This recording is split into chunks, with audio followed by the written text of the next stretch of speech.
گھر اور خاندان کی اس اصلاح کے بعد نظام حکومت کی طرف توجہ کی، ظالم گورنروں کو الگ کیا اور ڈھونڈ ڈھونڈ کر صالح آدمی تلاش کیے کہ گورنری کی خدمت انجام دیں۔ عاملین حکومت جو قانون اور ضابطے سے آزاد ہو کر رعایا کی جان، مال اور آبرو پر غیر محدود اختیار کے مالک ہو گئے تھے، انہیں پھر ضابطے کا پابند بنایا اور قانون کی حکومت قائم کی۔ ٹیکس عائد کرنے کی پوری پالیسی بدل دی اور وہ تمام ناجائز ٹیکس جو شاہان بنی امیہ نے عائد کر دیے تھے، جن میں آبکاری تک کا محصول شامل تھا، یک قلم موقوف کیے۔ زکوٰۃ کی تحصیل کا انتظام از سر نو درست کیا اور بیت المال کی دولت کو پھر سے عام مسلمانوں کی فلاح و بہبود کے لیے وقف کر دیا۔ غیر مسلم رعایا کے ساتھ جو ناانصافیاں کی گئی تھیں، ان سب کی تلافی کی۔ ان کے معابد جن پر ناجائز قبضہ کیا گیا تھا، انہیں واپس دلائے۔ ان کی زمینیں جو غصب کر لی گئی تھیں، پھر واگزاشت کی اور ان کے تمام وہ حقوق بحال کیے جو شریعت کی روح سے انہیں حاصل تھے۔ عدالت کو انتظامی حکومت کے دخل سے آزاد کیا اور حکم بین الناس کے ضابطے اور اسپرٹ دونوں کو شاہی نظام کے اثرات سے پاک کر کے اسلامی اصول پر قائم کر دیا۔ اس طرح حضرت عمر بن عبدالعزیز کے ہاتھوں سے اسلامی نظام حکومت دوبارہ زندہ ہوا۔ پھر انہوں نے سیاسی اقتدار سے کام لے کر لوگوں کی ذہنی، اخلاقی اور معاشرتی زندگیوں سے جاہلیت کے ان اثرات کو نکالنا شروع کیا جو نصف صدی کی جاہلی حکومت کے سبب سے اجتماعی زندگی میں پھیل گئے تھے۔ فاسد عقیدوں کی اشاعت کو روکا، عوام کی تعلیم کا وسیع پیمانے پر انتظام کیا، قرآن، حدیث اور فقہ کے علوم کی طرف اہل دماغ طبقوں کی توجہات کو دوبارہ منعطف کیا اور ایک ایسی علمی تحریک پیدا کر دی جس کے اثر سے اسلام کو ابو حنیفہ، مالک، شافعی اور احمد بن حنبل رحمہم اللہ جیسے مجتہدین میسر آئے۔ اتباع شریعت کی روح کو تازہ کیا، شراب نوشی، تصویر کشی اور عیش و تنام کی بیماریاں جو شاہی نظام کی بدولت پیدا ہو چکی تھیں، ان کا انسداد کیا اور فی الجملہ وہ مقصد پورا کیا جس کے لیے اسلام اپنی حکومت قائم کرنا چاہتا ہے، یعنی الذين إن مكناهم في الأرض أقاموا الصلاة وآتوا الزكاة وأمروا بالمعروف ونهوا عن المنكر۔ سورہ حج۔ بہت ہی قلیل مدت میں اس انقلاب حکومت کے اثرات عوام کی زندگی پر اور بین الاقوامی حالات پر مترتب ہونا شروع ہو گئے۔ ایک راوی کہتا ہے کہ ولید کے زمانے میں لوگ جب آپس میں بیٹھتے تو امارات اور باغوں کے متعلق گفتگو کرتے۔ سلیمان عبد الملک کا زمانہ آیا تو عوام کا مذاق شہوانیت کی طرف متوجہ ہوا، مگر عمر بن عبدالعزیز حکمراں ہوئے تو حالت یہ تھی کہ جہاں 4 آدمی جمع ہوتے، نماز، روزہ اور قرآن کا ذکر چھڑ جاتا تھا۔ غیر مسلم رعایا پر اس حکومت کا اتنا اثر ہوا کہ 1000 در 1000 آدمی اس مختصر سی مدت میں مسلمان ہو گئے، اور جزیے کی آمدنی دفعتاً اتنی گھٹ گئی کہ سلطنت کے مالیات اس سے متاثر ہونے لگے۔ مملکت اسلامی کے اطراف میں جو غیر مسلم ریاستیں موجود تھیں، عمر بن عبدالعزیز نے انہیں اسلام کی طرف دعوت دی اور ان میں سے متعدد ریاستوں نے اس دین کو قبول کر لیا۔ اسلامی حکومت کی سب سے بڑی حریف سلطنت اس وقت روم کی سلطنت تھی، جس کے ساتھ 1 صدی سے لڑائیوں کا سلسلہ جاری تھا، اور اس وقت بھی سیاسی کشمکش چل رہی تھی۔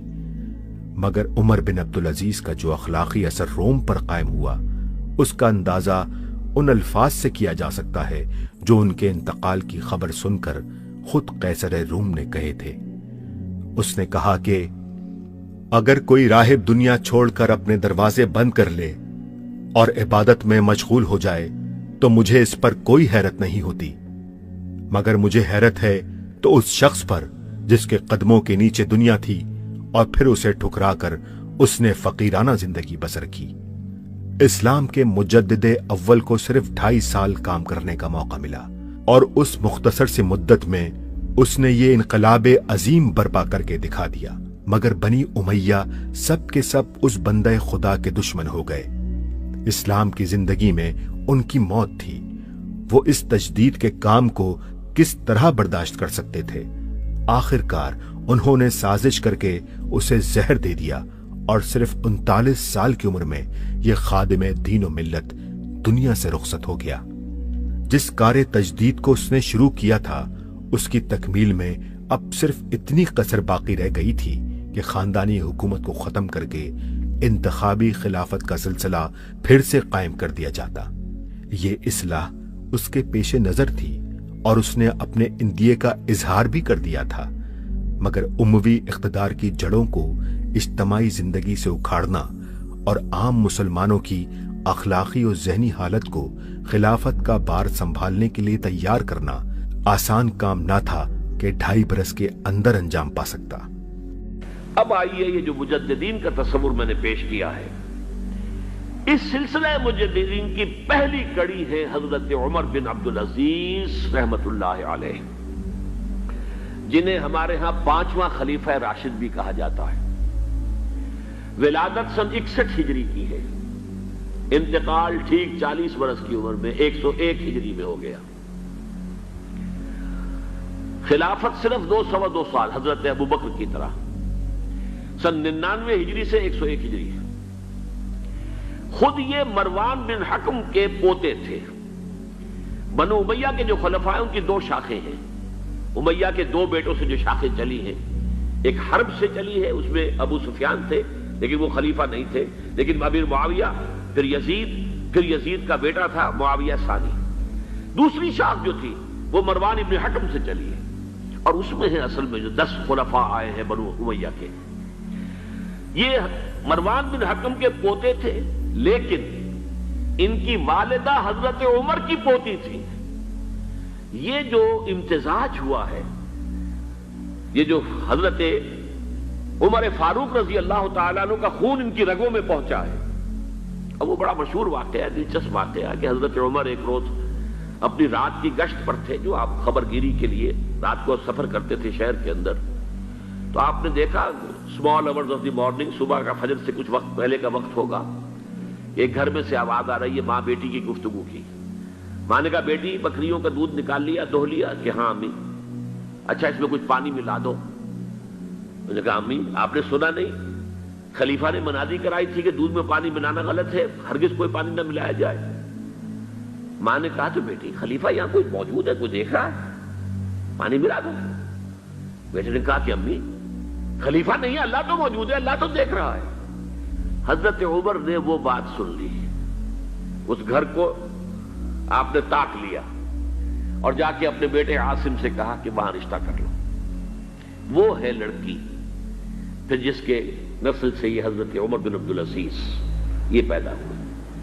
تو یہ در حقیقت پوتی ہے حضرت عمر فاروق کی، ان کی والدہ ام عاصم، اور یہ خود پوتے تھے مروان بن حکم کے۔ اور جو 8واں خلیفہ تھا بنو امیہ کا سلیمان، اس کی وصیت کے مطابق یہ خلافت ان کو ملی تھی۔ اب آپ ذرا یہ سوچئے، جائزہ جو ہمیں آج لینا ہے، اس وقت تک دین کے اوپر کون سے گرد و غبار آئے تھے کہ جن کو حضرت عمر بن عبدالعزیز نے صاف کیا؟ ابھی 100 برس بھی نہیں ہوئے حضور کے انتقال کو، ابھی یہ 90 برس ہو گئے ہوں گے یا 80-85 برس ہو گئے۔ عقائد میں کوئی ٹیڑھ نہیں آیا، ابھی کوئی یونان کا فلسفہ نہیں آیا، ابھی کہیں کوئی منطق نہیں آئی، کچھ نہیں آئی۔ عقائد سیدھے سادہ جو عربوں کے تھے وہ ہے۔ اعمال میں بھی کوئی تبدیلی نہیں آئی، مسلمانوں کے اعمال اخلاق تقریباً وہی ہے۔ کچھ کمی ہو گئی، کچھ دنیا کی طرف زیادہ رغبت ہو گئی ہوگی، مال اور دولت دنیا سے زیادہ دلچسپی ہو گئی ہوگی بس، لیکن دینی اعتبار سے کوئی فساد، کوئی خرابی کوئی نہیں تھی۔ خرابی کہاں آئی تھی؟ نظام حکومت میں خرابی آئی تھی۔ فرق کہاں آیا؟ خلافت راشدہ شورائی حکومت تھی، جبکہ اب جو حکومت بنو امیہ کی بن گئی، جسے حضور نے ملکن کہا ہے، ملوکیت، تحکمانہ انداز، ہمارا اختیار ہے، جو ہم چاہیں گے کریں گے۔ زمین و آسمان کا فرق واقع ہو گیا۔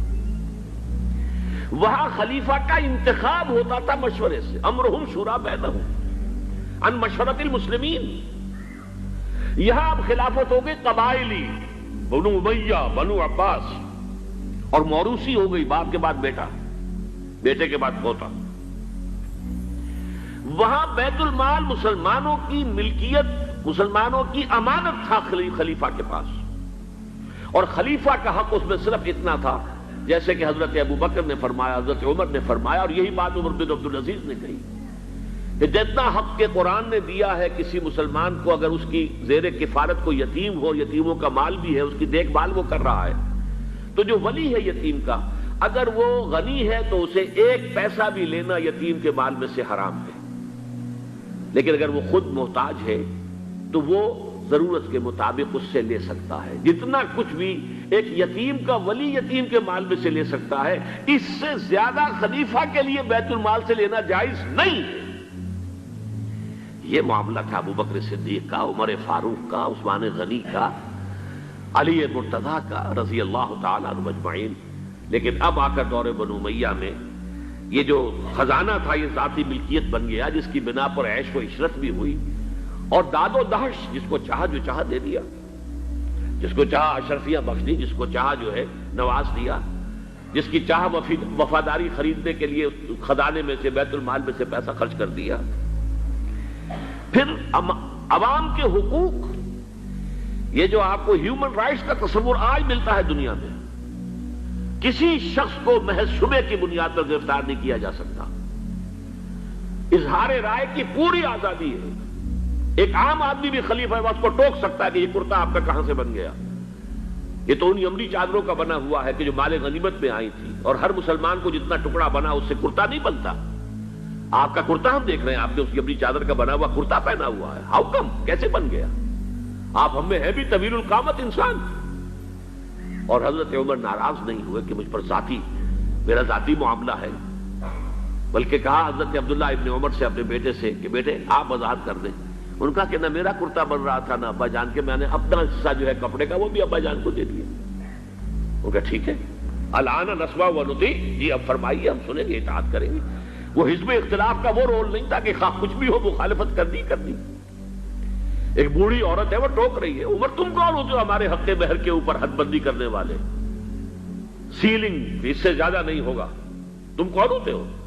قرآن میں تو اللہ نے قنطار کا لفظ استعمال کیا. ڈھیروں مال دیا ہو اگر مہر میں، تب بھی اگر طلاق دیتے ہو تو تم واپس لینے کے حقدار نہیں ہو. حضرت عمر نے تسلیم کیا کہ آج ایک عورت نے عمر کو دین سکھایا اور اپنا آرڈیننس واپس لے لیا. یہ نظام حکومت، یہ مساوات کے سفر کر رہے ہیں.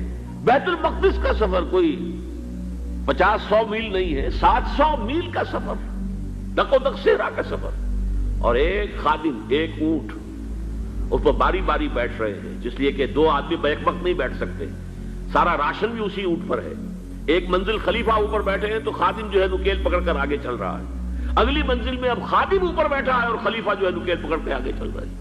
یہ مساوات، یہ تھی خلافت راشدہ. ظاہر بات ہے کہ اب صورتحال تبدیل ہو گئی.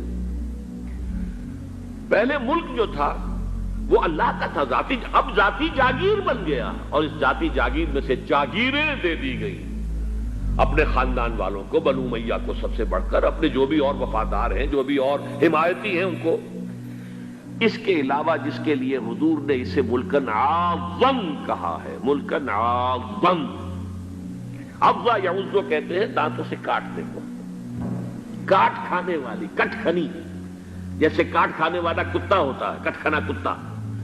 تو یہ کٹ کھنی ملوکیت، اس کے لیے نوٹ کیجئے اسی دور میں حضرت عمر بن عبدالعزیز سے پہلے اسی دور بنو امیہ میں سانحہ کربلا ہوا، عظیم ترین سانحہ.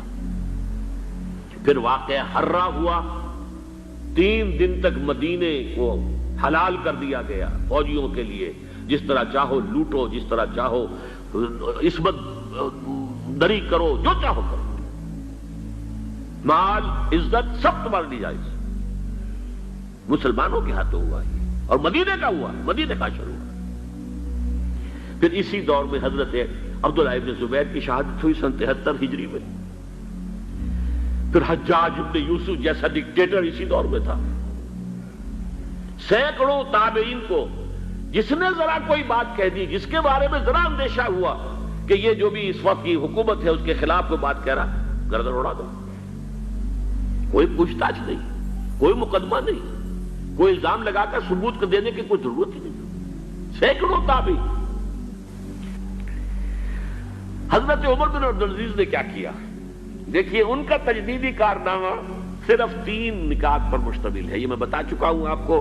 ابھی نہ عقائد میں کوئی کجی آئی تھی، نہ اعمال میں کوئی خرابی آئی تھی، عوام کے حکومت کے نظام میں تبدیلی ہوئی تھی، اب موروثی ہو گئی تھی اور تحکمانہ ہو گئی تھی۔ خلیفہ جو ہے وہ موروثی یا نامزد ہوتا تھا، اور یہ جاگیر بن گئی تھی اپنی ذاتی بیت المال۔ انہوں نے 3 ہی کام کیے۔ نمبر 1، ان کو خلافت ملی تھی اصل میں سلیمان جو ان سے پہلے خلیفہ تھے ان کی وصیت کی بنیاد پر، لیکن یہ احتیاط کر لی گئی تھی کہ اگر کہیں یہ وصیت پہلے لوگوں کے علم میں آ گئی تو شاید لوگ بغاوت کریں اور حضرت عمر بن عبدالعزیز کو گوارا نہ کریں۔ لیکن یہ کہ انہوں نے یہ کیا جو اس وقت کے ذمہ دار لوگ تھے کہ پہلے وصیت لا کر وصیت پر بیعت لے لی گئی کہ یہ وصیت ہم تسلیم کریں گے۔ ابھی سلیمان کے انتقال کی خبر بھی نہیں دی گئی، اسے بھی چھپا کر رکھا ہوا تھا۔ اس کے بعد وصیت کھولی گئی اور حضرت عمر بن عبدالعزیز اور اعلان کیا گیا کہ سلیمان کا انتقال ہو گیا، تب لوگوں نے بیعت کر لی، کیونکہ بیعت تو کر چکے تھے، وصیت کی بیعت کر چکے تھے۔ اس وصیت میں سے عمر بن عبدالعزیز برآمد ہو گئے تو وہ بیعت خود بخود ہو گئی۔ لیکن انہوں نے جا کے اعلان کیا مجمع عام میں، لوگوں مجھ پر یہ خلافت کی ذمہ داری ڈال دی گئی ہے، بغیر مجھ سے پوچھے، بغیر میرے مشورے کے، بغیر میری خواہش کے، لیکن میں آپ کی گردنوں میں سے اپنی خلافت کے اس قلادے کو اتار کر پھینک دیتا ہوں۔ آپ جسے چاہیں اپنی آزاد مرضی سے مشورے سے خلیفہ بنا دیں۔ یہ پہلی اصلاح تھی، موروثیت ختم، نامزدگی ختم۔ اب اگر چاہتے ہیں آپ، اگر لوگوں کی رائے ہے ان کا مشورہ تو ٹھیک ہے۔ سب نے کہا بیک زبان ہم آپ پر راضی ہیں، ہم آپ ہی کو خلیفہ بنانا چاہتے ہیں۔ پہلی اصلاح تو یہ ہو گئی۔ دوسرا کام یہ کیا، جتنی جاگیروں کے ڈاکومنٹس تھے، دستاویزات، وہ سب طلب کیے۔ خود اپنے گھر سے اپنی بیوی کے سارے زیورات، عبد الملک بن مروان کی بیٹی سارے زیورات بیت المال میں داخل کر دیے۔ اپنی جاگیر سب سے پہلے اپنی جاگیر کو ختم کیا۔ اس زمانے میں شیڈر تو تھے نہیں، مشین تو تھی نہیں، مسجد میں بیٹھے ہوئے تھے حضرت عمر بن عبدالعزیز، اور وہ ایک ایک وثیقہ لایا جاتا تھا اور وہ قینچی سے کاٹ کاٹ کے پھینک رہے تھے۔ بڑا طوفان مچ گیا بنو امیہ کے لوگوں کے اندر، یہ کیا ہو رہا ہے؟ ایک وفد بھی آیا کہ دیکھیے آپ اپنے سے پہلے لوگ جو کچھ انہوں نے کیا تھا، آپ اب جو چاہیں آپ کریں، لیکن پہلے جن لوگوں نے جو کچھ کیا ہے اس کی نفی تو نہ کیجیے۔ حضرت عمر بن عبدالعزیز پوچھتے ہیں دیکھو اگر تمہارے پاس ایک فرمان ہو امیر معاویہ کا اور ایک ہو ان کے بعد کسی چوتھے پانچویں پشت کے اندر آنے والے کا، تو کس کے فرمان کو زیادہ اہمیت ہوگی؟ سب نے کہا امیر معاویہ کے فرمان کی زیادہ اہمیت ہوگی۔ تو فرمایا پھر میرے پاس فرمان جو ہے وہ امیر معاویہ سے بھی بہت پہلے کا ہے، میرے پاس اللہ کی کتاب ہے، قرآن ہے، میں اس کی روح سے طے کر رہا ہوں، لہذا ہو جائے کم وقت میں، کوئی ناراض ہوتا تو ہو۔ ساری جاگیریں ختم کر دی۔ نمبر 3، واقعہ یہ ہے کہ خود اپنی زندگی کے اندر جو عسرت اور جو تنگ دستی اور جو سادگی اختیار کی ہے، میں سمجھتا ہوں غالباً اس میں وہ حضرت ابو بکر حضرت عمر کو بھی مات دے گئے ہیں رضی اللہ تعالیٰ۔ حالانکہ بڑے ہی ایک تو حسین اور جمیل انسان تھے، خوش شکل، خوش لباس، شہزادے تھے، گورنر بھی رہے تھے، پھر ان کے والد جو ہے طویل عرصے تک مصر کے گورنر تھے، وہاں ان کی پرورش ہوئی تھی گورنر کے بیٹے کی حیثیت سے، اعلیٰ لباس پہنتے تھے، خوشبو کے اندر اس طریقے سے بسا ہوا کہ جہاں سے گزر گئے ہیں پورا راستہ معطر ہو جاتا تھا۔ لیکن اب اچانک جو آیا ہے، جیسے ہی یہ بیعت ہوئی ہے خلافت کی، ان کی اہلیہ کہتی ہیں، حضرت فاطمہ ان کا نام تھا، کہ آ کر بیٹھ کر اور مسلح پر رونا شروع کر دیا۔ میں نے پوچھا کیوں، کیا ہوا؟ کہ یہ جو بوجھ مجھ پر آن پڑا ہے، یہ ذمہ داری ہے۔ رونا شروع کیا، اور اس کے بعد واقعہ یہ ہے کہ انہوں نے ذاتی زندگی میں کپڑا صرف ایک جوڑا، 2 بھی نہیں، جمعے کے لیے بھی اس کے دھو کر سوکھنے کے لیے انتظار کرنا پڑتا تھا، تب جا کر پہن کر اس کو جمعے میں جاتے تھے۔ ایک دفعہ آئے ہیں، اپنی بچیوں سے گفتگو کر رہے تھے، تو بچیوں کو دیکھا عجیب حال ہے کہ وہ جو بھی بات کرتی ہیں پھر اپنے منہ پر ہاتھ بھی رکھ لیتی ہیں۔ پوچھا کیا سبب ہے؟ کہنے لگی آج ہم نے صرف